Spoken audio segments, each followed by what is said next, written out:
그래도 아직 어려움이 참 많아 보이거든요.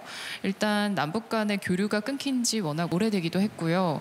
또 최근까지도 북한이 계속 핵 도발을 하고 있어서 남북 관계는 갈수록 더 얼어붙고 있습니다. 이런 상황에서 남북 간의 관계를 회복하기 위해서는 우리가 어떻게 해야 할까요? 맞습니다. 북핵 문제는 간단하게 해결할 수 있는 일이 아닙니다. 또 한국인들만의 이슈도 있을 겁니다. 과연 국가 안보와 경제 교류를 두고 한국은 어떤 해법을 찾아야 할까요? 이 자리에 전문가를 모시고 이야기를 들어보겠습니다. 남북 관계를 오랫동안 연구해온 임을출 교수를 소개합니다.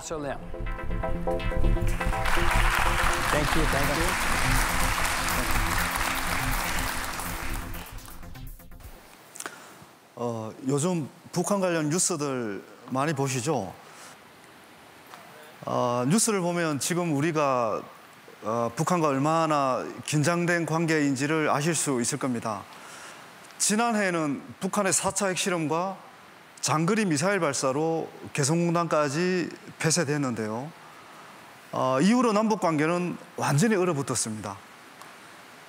그렇다면 앞으로 우리는 남북 문제를 어떻게 풀어나가야 할까요? 두 가지 방법이 있을 겁니다. 첫째는 지금처럼 북한을 압박하기 위해 경제교류를 계속 중단하는 것이고요. 둘째는 적절한 여건이 조성되면 경제교류는 다시 시작하고 안보는 별도의 해결 창구를 마련하는 것입니다. 과연 우리는 어떤 선택을 해야 할까요? 핵심은 어느 쪽을 택해야 경제와 안보를 둘 다 지킬 수 있느냐 하는 것입니다. 지난 10년간 우리 정부는 대북 제재와 압박 정책을 펼쳤습니다.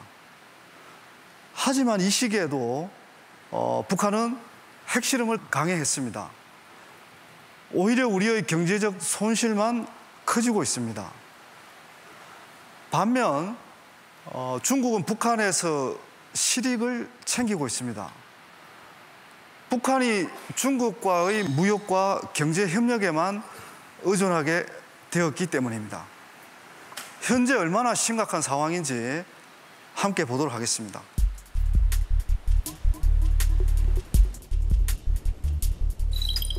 지난 7월 전 세계에서 철광석이 모여드는 중국 최대의 광물 수출입 항구 르자오항을 찾았다. 이곳은 북한의 석탄과 철광석을 중국 대륙으로 실어 나르는 거점이기도 하다. 그런데 최근 중국과 북한 간의 교역에 경고등이 들어왔다. 有北朝鲜的吗？这边没有，从去年12月份就禁止过，今年3月份完全禁止。 지난해 11월 유엔은 북한의 5차 핵실험에 대응해 대북 제재 결의안을 채택했다. 북한의 석탄 수출에 제한을 두는 내용이 핵심이었다.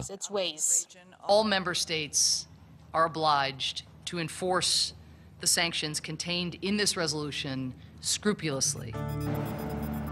결의안 채택 이후 세계 각국은 일제히 북한과의 석탄 무역을 중단했다. 하지만 중국 항구에서는 석탄을 제외한 북한의 광물 수입이 오히려 늘어났다고 한다.